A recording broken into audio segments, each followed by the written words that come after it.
Hey there, it's CJ Willie, and today I'm cracking a pack. I'm back with pack number 10, the final pack of my Magic the Gathering Zendikar Rising bundle. The focus of the video is what is your pick? As I crack the pack, I will discuss which card would be my pack 1 pick one. My viewpoint will be from a very casual Magic the Gathering player perspective. It will not be a Pro Tour grinder or even Friday Night Magic grinder take. It will be a kitchen table draft having fun with friends' opinion. Check out the preview video on my Zendikar Rising bundle. I have added a link to the preview video in the description below.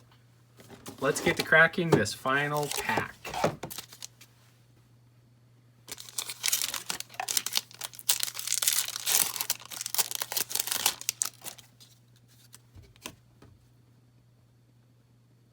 Cascade Seer, 4 mana, 3 and a blue, Merfolk Wizard at 3/3. When Cascade Seer enters the battlefield, scry X, where X is the number of creatures in your party.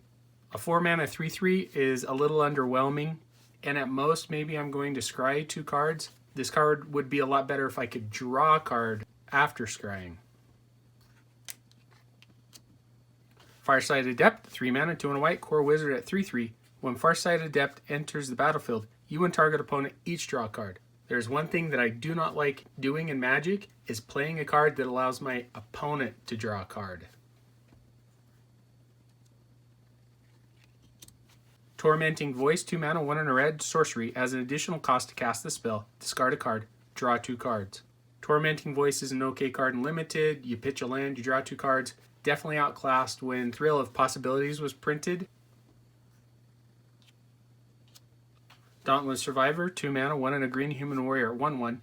When Dauntless Survivor enters the battlefield, put a +1/+1 counter on target creature. In the black-green +1/+1 counters deck, this is a great common to have, and you can take advantage of the other +1/+1 counter abilities that come with creatures in that deck. Expedition Skulker, 2 mana, 1 and a black, vampire rogue at 2/2. Expedition Skulker has death touch as long as you control another rogue. Unless you are playing a deck featuring a lot of rogues, Expedition Skulker shouldn't be in that deck. Having death touch definitely clogs up the ground game and buys you some time so you can get to your bigger threats later in the game. Cleansing Wildfire, 2 mana, 1 and a red, sorcery.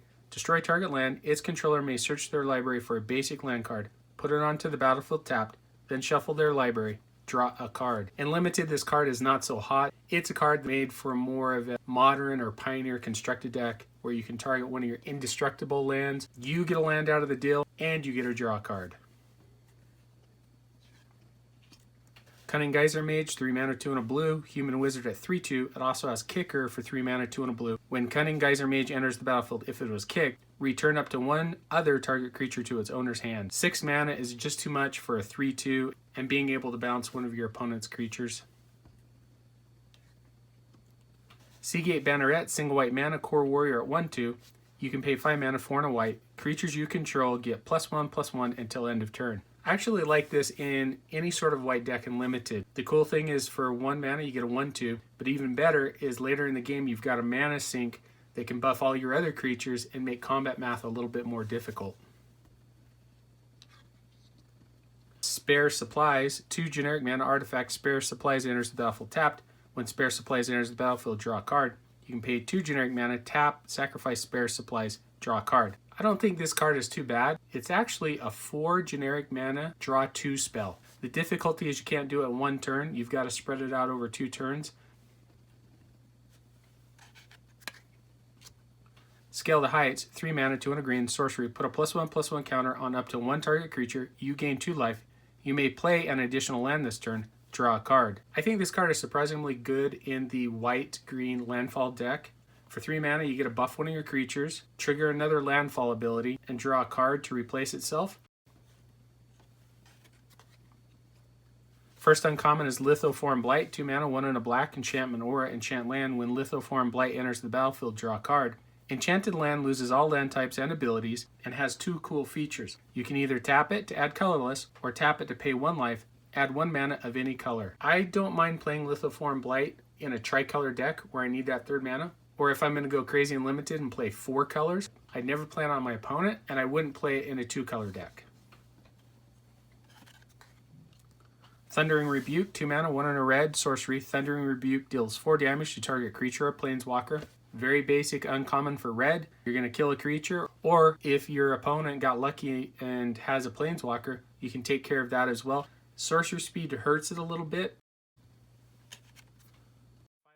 Final uncommon is Malacare Rebirth, single black mana, instant, choose target creature. You lose 2 life until end of turn. That creature gains. When this creature dies, return to the battlefield tapped under its owner's control. If your opponent has an answer for your bomb or one of your better creatures, Malacare Rebirth gives you the ability to get that creature back onto the battlefield. Chances are your opponent doesn't have the resources to deal with it a second time. In a pinch, if you need black mana, you can play the flip side of it, enters the battlefield tapped, and on your next turn you've got black mana available. Okay, will we get a great rare or mythic rare as our final card? In this bundle, we've already got duplicates of a pretty good rare and a mythic rare, Lithoform Engine. Let's get something awesome. We have Coveted Prize. So yeah, we actually ended up getting a duplicate. Coveted Prize was a card we got earlier. 5 mana, 4 and a black, sorcery. This spell costs 1 generic less to cast for each creature in your party. Search your library for a card, put it into your hand, then shuffle your library. If you have a full party, you may cast a spell with converted mana cost 4 or less from your hand without paying its mana cost. In Limited, this is an absolute garbage card. I wouldn't draft it, I wouldn't play it. Sure, you can cast it for relatively cheap because maybe you can get 2 or 3 creatures in your party. Pulling off the full party is going to be really difficult. I think it's definitely a stronger card for Constructed, but in Limited, pass it by.